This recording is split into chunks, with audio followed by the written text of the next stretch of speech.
Assalamualaikum semuanya. Apa kalian tahu tentang kerjasama ekonomi internasional?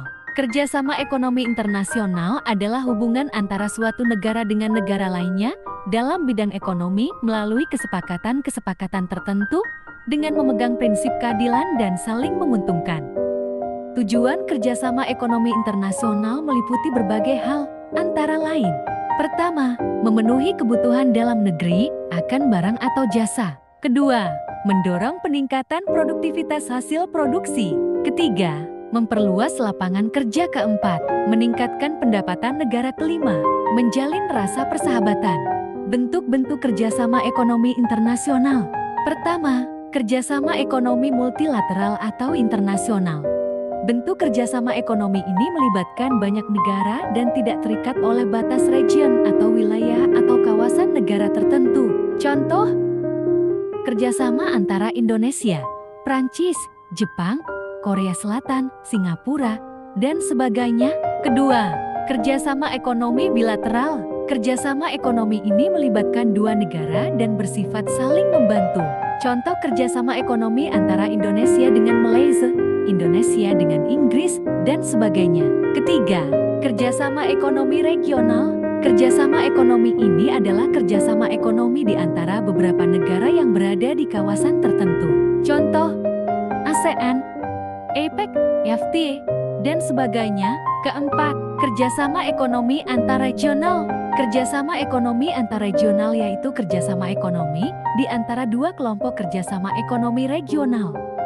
Contoh organisasi kerjasama ekonomi internasional.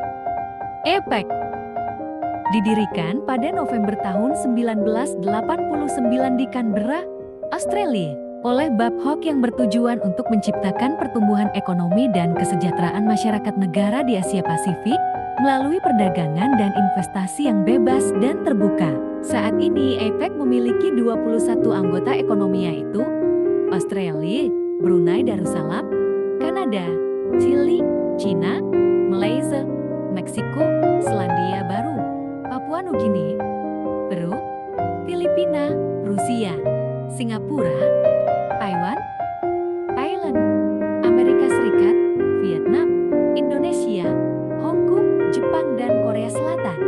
IMF dibentuk pada tahun 1944 dalam konferensi Bretton Woods, kemudian diresmikan tahun 1945 dengan 29 negara anggota.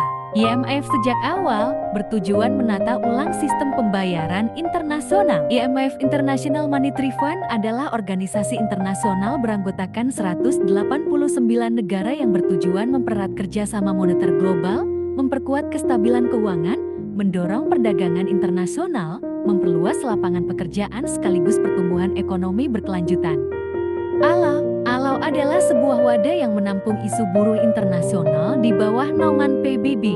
ALO didirikan pada 1919 sebagai bagian persetujuan Versailles setelah Perang Dunia I. Kegiatan ALO antara lain: pertama, mengatur pertukaran tenaga kerja antar negara.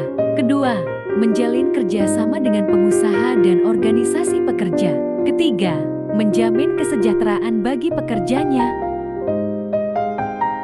Sekian, terima kasih.